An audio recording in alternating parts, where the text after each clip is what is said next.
How do I warm up for my boot camp or any kind of high intensity interval workout? I'm about to show you.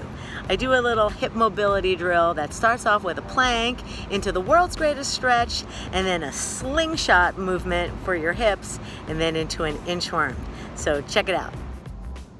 So start off in a plank, bring your right leg outside your right arm and rotate in that direction. And then that's a slingshot, which I'll talk you through in a moment. Back to plank, and then a push-up, elbows pointing slightly back to protect the shoulders.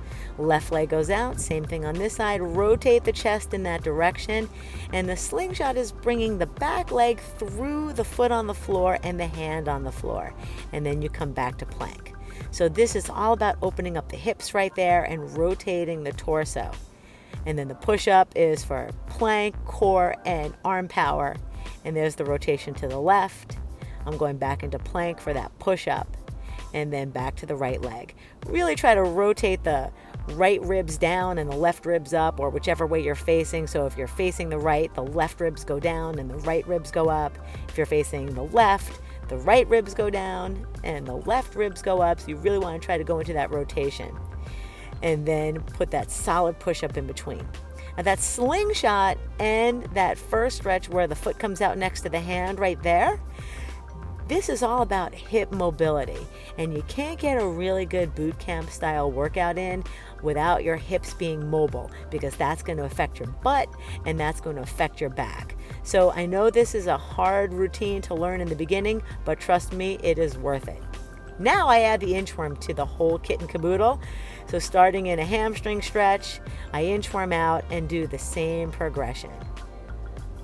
Push up, hip stretch, hip mobility, plank and push up, and then inchworm back. And you want to try to keep the knees as straight as possible. Obviously, if you have tight hamstrings, you're going to have to bend the knees a little bit more. It's more challenging if your feet are a little bit closer together, and a little easier to stretch if your feet are wider apart. So you'll see on my next one that my feet are just about hips distance, slightly wider because I have narrow hips. Then you roll up to stretch the back, big stretch up, and this is going to get your spine active too. Not to mention a little more arm work.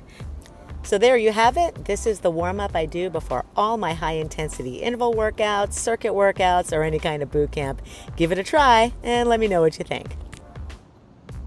For Promera Sports and VSN Today, I'm Jill Brown.